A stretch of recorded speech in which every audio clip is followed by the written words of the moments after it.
जैसे ही रमज़ानुल मुबारक का महीना आता है ना, हम सब का रहन सहन बदल जाता है, इबादत में इजाफा होता है, सहरी और इफ्तार का ख़ास इंतज़ाम किया जाता है, जिसकी वजह से ना हमारे एक्सपेंसेस बढ़ जाते हैं। आज हम बात करेंगे कि कैसे हम रमज़ान के दौरान अपने एक्सपेंसेस को कंट्रोल कर सकते हैं और बजट में रह के ना हम लोग अपनी सहरी इफ्तारी कर सकते हैं, इन सबको बैलेंस कर सकते हैं, ताकि ये जो बाबरकत महीना है ना, हम लोग माली दबाव के बगैर गुजारें। सबसे पहले हम लोग ये जान लेते हैं कि आखिर ये खर्चा ज़्यादा होने की वजह क्या होती है। So let's get started. अस्सलाम वालेकुम my YouTube family, welcome back to my channel Sumeera Khan blogs. Hope you are doing good. अल्हम्दुलिल्लाह I am also good. Ramzan में ना हमारे एक्सपेंसेस बढ़ने की सबसे बड़ी वजह जो होती है ना, वो है जी खाने पीने पर हम लोग सबसे ज़्यादा खर्चा करते हैं। हम लोग ये सोचते हैं कि ज़्यादा सारी डिशेज़ हम लोग अफ्तारी में ना बनाएं तो हमारी अफ्तारी हो ही नहीं सकती।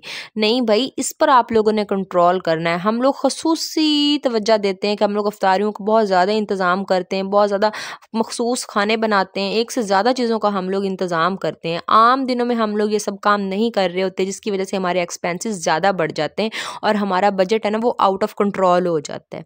जो दूसरी बड़ी वजह है ना कि हमारे रमज़ान में एक्सपेंसेस बढ़ते हैं, कपड़े हम लोगों ने ज़ाहिर सी बात है न्यू लेने होते हैं, एक दूसरे को तोहफे तहाइफ देने होते हैं। चले बाहर के रिश्तेदारों को नहीं, जो क्लोज होते हैं, जैसे कि बहन हो गई उसको देना, या उसके आगे बच्चे बच्चियाँ उनको देना, या भाई है उनके बच्चों बच्चियों को देना, या उनको देना। तो इस तरीके से वो देना ज़रूरी हो जाते हैं। तो हम लोग ना रमज़ान में ईद के लिए शॉपिंग करते हैं, तो ये चीज़ ना हमारी जेब पर बहुत ज़्यादा असर डालती है, जो आम दिनों में ये चीज़ें या ये इजाफी खर्चे नहीं हो रहे होते। उसके बाद जो बड़ी वजह होती है ना हमारे एक्सपेंसेस जिसकी वजह से बढ़ते हैं, वो ये कि ख़ानदान और दोस्तों की ना अफ्तारी करवाना, उनकी पार्टीज़ करना, तो उनमें जो है ना वो बजट अज़ाफ़ी दबाव उस पर डल जाता है। तो इस चीज़ से थोड़ा कंट्रोल करें। अगर आप लोग करते भी हैं तो सादा सा करें, वो आपका इससे खर्चा कम होगा। नेक्स्ट जो आपको बात बताऊंगी वो तो हम लोग करते ही करते हैं, लेकिन मैं आगे चल के आपको उसकी टिप्स भी बताऊंगी कि आप लोग उसको कैसे कंट्रोल कर सकते हैं। सदका खैरात, सबको पता है जी रमज़ान नेकियों का महीना है और लोग ना आम दिनों की निस्बत ज़्यादा ज़कात और सदका देते हैं इस मंथ में, लेकिन टेंशन लेने की ज़रूरत नहीं है। अगर थोड़ी सी प्लानिंग की जाए ना, तो हम ना सिर्फ अपने ना एक्सपेंसेस को कंट्रोल कर सकते हैं, बल्कि रमज़ान को हम लोग पुरसकून और बरकत के साथ गुजारते हैं जी। अब मैं ना आपसे अब वो जादुई तरीके शेयर करती हूँ, टिप्स शेयर करती हूँ कि जिनसे ना आप ये सब काम करें भी, ये अखराजात भी करें, लेकिन आपका जो बजट है ना वो आउट ऑफ कंट्रोल ना हो, सब कुछ बजट में रह के आप लोग कर सके और आप ना अपनी सारी ख्वाहिशात को पूरा करें। माह रमज़ान में खुल के खाएं, कपड़े खरीदें, सदका खैरात दें, फितराना दें, जो भी, लेकिन वो आपका जो बजट है ना वो आउट ऑफ कंट्रोल नहीं होगा। तो सबसे पहली टिप ये है कि आप ना सबसे पहले बजट बना लें। रमज़ान शुरू होने से पहले ही बेहतर बात है बना लें, लेकिन अब तो शुरू हो गया तो अभी भी टाइम इतना ज़्यादा नहीं गुजरा।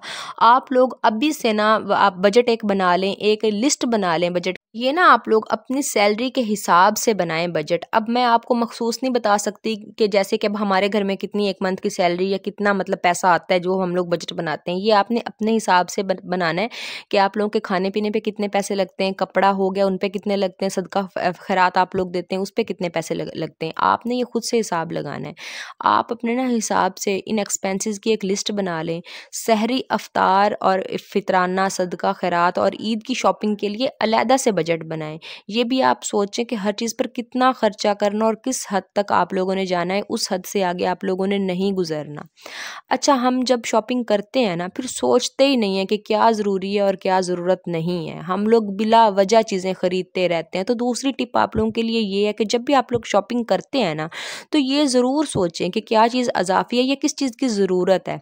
अक्सर ऐसा होता है ना, हम बाज़ार में जाते हैं, इन दिनों में ख़ास तौर पे ऐसा होता है, सेल्स लगी होती हैं या ऑफ़र्स वगैरह लगी होती है। ये ना दरअसल सेल्स और ऑफ़र नहीं होती, ये हमें ना फंसाने का प्रोग्राम होता है। इसमें हम लोग फंसे चले जाते हैं। हम लोग ना सेल्स और ऑफ़र के चक्कर में इतनी ज़्यादा अज़ाफ़ी शॉपिंग कर लेते हैं जिस चीज़ की हमें ज़रूरत भी नहीं होती। हम लोग कहते हैं भाई सेल लगी है, ये चीज़ ले लेते हैं।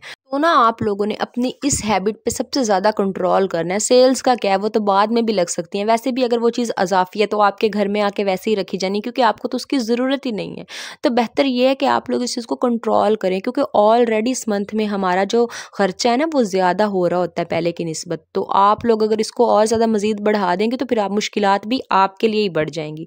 तो आप लोगों के लिए ज़रूरी ये है कि आप लोग ऐसा किया करें कि अगर आपके लिए पॉसिबल हो ना, तो आप महीने के शुरू में ही ना जो ज़रूरी चीज़ें हैं वो ख़रीद लें, बार बार मार्केट जाने की ज़रूरत ही ना पड़े, क्योंकि इतना ज़्यादा रश होता है, फिर रोज़ा होता है, तो उस लिए फिर और ज़्यादा परेशानी बन जाती है।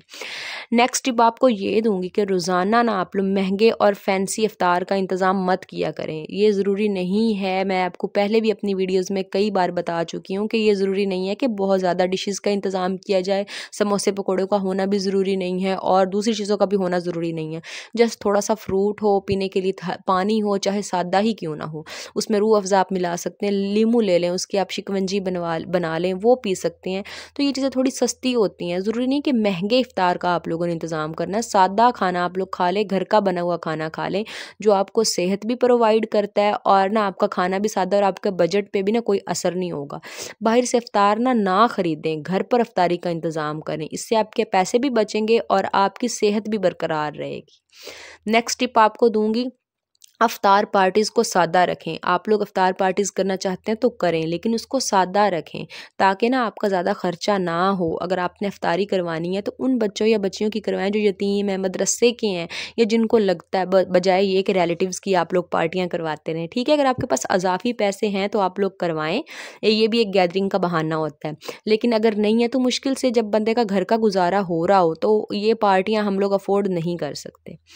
नेक्स्ट टिप आपको दूंगी कि आप लोग ना ईद की शॉपिंग पहले से ही कर लें, ताकि आखिरी दिनों में जो महंगाई होती है उससे भी बचें और रश से भी बचें। आपको पता है इन दिनों में ना जो बाज़ार वाले लोग होते हैं, जो दुकानदार होते हैं, वो लूट रहे होते हैं, वो डबल ट्रिपल रेट उन्होंने किए होते हैं, क्योंकि यही उनके दिन जो है ना कमाई के होते हैं। अब ज़ाहिर सी बात है, हर बंदे ने भी कपड़े नए खरीदने हैं, जूता भी नया खरीदना है, और आजकल फैशन है, साथ में मैचिंग पोनियाँ, चूड़ियाँ और कोन मेहंदी और मज़ीद क्या क्या बताऊँ, आप सबको सब जानते हैं ये चीज़ें। तो इन चीज़ों से थोड़ा कंट्रोल करें, जो चीज़ें ज़रूरी हैं उन्हीं को ख़रीदें, जो ज़रूरी नहीं है उनको ना ख़रीदें। फॉर एग्जांपल आपने अगर कोई ड्रेस ले लिया, साथ में जूता ले लिया, ठीक है चलता है, लेकिन अगर आपके पास चूड़ियाँ, ब्रेसलेट या ज्वेलरी ऑलरेडी पड़ी है कोई सिंपल सी, तो आप लोग वही कैरी कर सकते हैं, आपको मज़ीद और लेने की ज़रूरत नहीं है, क्योंकि ईद पे भी आपका अच्छा खासा खर्चा हो जाता है, रमज़ान में तो होता ही होता है, तो पैसे तो आपको उसके बाद मिलने होते हैं। इसलिए इन चीज़ों से आप लोग कंट्रोल करें, अज़ाफ़ी कपड़े और गैर ज़रूरी कपड़े और जूते, इन चीज़ों को मत ख़रीदें, इन चीज़ों से परहेज़ करें।